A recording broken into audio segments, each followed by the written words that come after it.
જય જવાન જય કિસાન જય ગૌ માતા. દર્શક મિત્રો, આજે આપણે વાત કરવાના છીએ વરિયાળાના પાક વિશે કે જે વરિયાળાનો પાક છે તે ઉત્તર ગુજરાતમાં વધારે વાવેતર થતું હોય છે, પણ હવે આપણે સૌરાષ્ટ્રમાં, કાઠિયાવાડમાં તો ઘણા ખેડૂતો વરિયાળાનો પાક એટલે કે વરિયાળાનું ઉત્પાદન લેશે.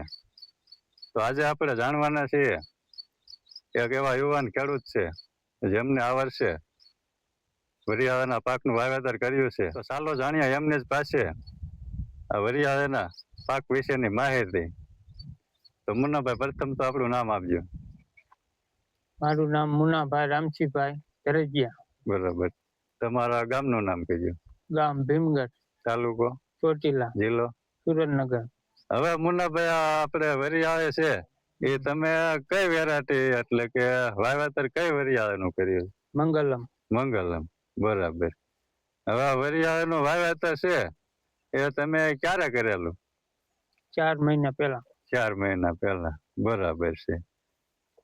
હવે આ વરિયાળામાં છે એ તમે વાવેતર સમયે કઈ ખાતર આપેલું? એક ફેરું ખાતર આપવાનું, પછી પાવી ત્યારે વરિયાળે આવું થાય તે પાવાનું. બરાબર છે. તમે કયા ખાતરનો ઉપયોગ કર્યો? પેલા ડીએપી નો. બરાબર. હવે આપણે આમાં પિયત ની વાત કરીએ તો વરિયાળામાં તમે અત્યાર સુધીમાં કેટલા પિયત આપેલા? અંદાજે આપણે કેટલાક પિયત અત્યાર સુધીમાં આપણે આપ્યા છે? 15-20 આપેલા. 15-20 આપેલા છે, બરાબર છે. હવે આપણે આ વરિયાળામાં દવાના છંટકાવની વાત કરીએ તો આમાં કઈ જીરા ઘરે રોગ આવે એવું કઈ ખરા? રોગ આવે, હા. બરાબર છે.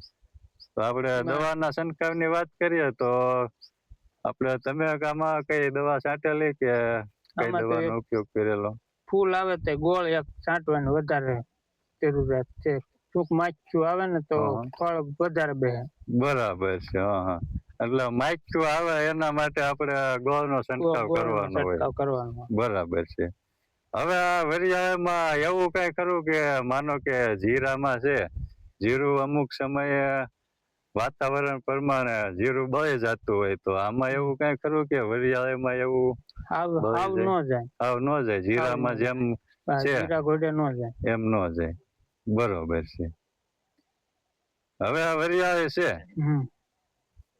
તે તમારે આપણે વાવે એના કેટલો સમય થયો? 4 મહિના. 4 મહિના થયા. હજી આ કેટલોક સમય લેશે?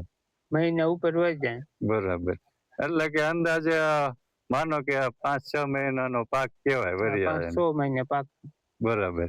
હવે આપણે આમાં વરિયાળામાં બિયારણની વાત કરીએ તો તમે કેટલા વિસ્તારમાં વરિયાળાનું વાવેતર કરેલું અને આપણે કેટલું બિયારણ, તમારે કેટલું જોયું હોય બિયારણ? 1.5-2 કિલો. 1.5-2 કિલો. આપણે અંદાજે કહીએ તો કેટલા વિસ્તારમાં તમે વાવેતર કર્યું છે? 107 વીઘામાં થાય. 107 વીઘામાં આપણે 2 કિલો જેટલું બિયારણ જોવે. બરાબર છે. હવે આ વરિયાળાનો પાક આમ તો લગભગ હવે તૈયાર થઈ ગયો હોય એમ કેવાય. તો આપણે આને થડમાંથી વાઢવાનું હોય કે તમે કઈ રીતના લેવાના છો, કે ડાળીમાંથી લણવાનો છો? અડધેથી કાપી લેવાની. અડધેથી કાપી લેવાની, બરાબર છે. એટલે કે આપણે એટલે થળિયાથી નહીં, અડધેથી કાપવાની. બરાબર છે. હવે અમુક છે, અમુક વરિયાળી તો કાશી હોય, અમુક પાકી ગઈ હોય, તો એમાં થોડો ફેર નો રહે? તમે બધી લઈ લેતા હોય? અડધે કાપી, લુરખા હોય ત્યાં લગી કાપી જ લેવાની. એવું ના બને કે આપણે જે પાકી ગયેલા હોય એ લુરખા લઈ લઈ અને બીજા પાકવા દઈએ તો એમ કઈ ના હાલે? હાલે, પણ એમાં હાલે એવું ન. બરાબર. હાલવામાં તકલીફ પડે એવું થાય. બરાબર. તો ઉત્પાદન હમણાં ડબલ આવે. ડબલ આવે. જીમ નાનો વધારે આવે. બરાબર. મિત્રો, એ જણાવવાનું કે ઘણા ખેડૂતો છે એ થળિયામાંથી થોડેક ઊંચું રાખી અને વાઢતા હોય, અમુક લણતા હોય, તો એ પોતપોતાના અનુકૂળ પ્રમાણે એ પાક લઈ શકે છે. માનો કે આપણે વરિયાળી છે એ અમુક આપણે જે પાકી ગયા હોય એ માનો કે આપણે લોથા કઈ વરિયાળીના એ પાકી ગયા હોય લઈ લેવાના હોય અને તે તમે લણો તો તેને વરિયાળીના લોથા છે તે આપણે તડકે ન સુકવવા જોઈએ. કેમ કે આપણે તડકે રાખતા હોય તે વરિયાળી છે તેનો કલર થોડો ડાઉન થતો હોય છે, અને આપણે સાયા હુકવીએ તો આપણી વરિયાળી છે એ થોડી લીલી રહે અને એનો ભાવ સારો મળે. એટલે જો તમે પણ વરિયાળી છે એ જો આવી રીતે લણતા હોય તો સાયા રાખવાનો વધારે આગ્રહ રાખજો, કેમ કે તડકા રાખતા હોય તો તેના થોડોક ભાવમાં ફેર રહેતો હોય છે.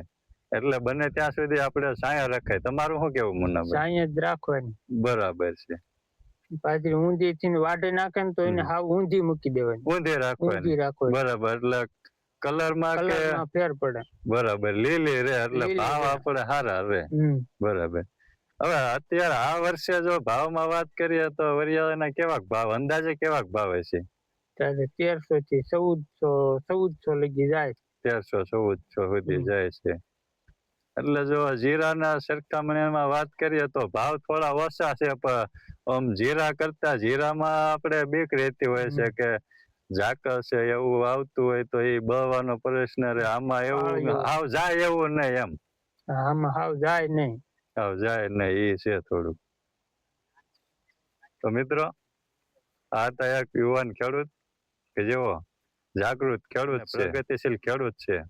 તો મિત્રો, ખાસ જણાવવાનું કે આપણે યુવાન ખેડૂતોને એટલા માટે મળતા હોઈએ છે કે બીજા યુવાન ખેડૂત છે તેઓ જાગૃત થાય.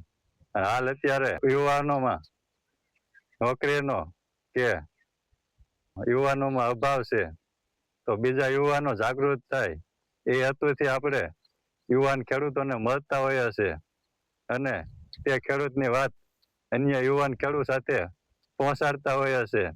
તો એ હેતુ છે અમારો કે યુવાન ખેડૂત છે તે પણ બીજે ક્યાંય જો નોકરી કરતા હોય તો તેના કરતા પણ તેને જો ખેતી કરતા હોય તો સારું એવું.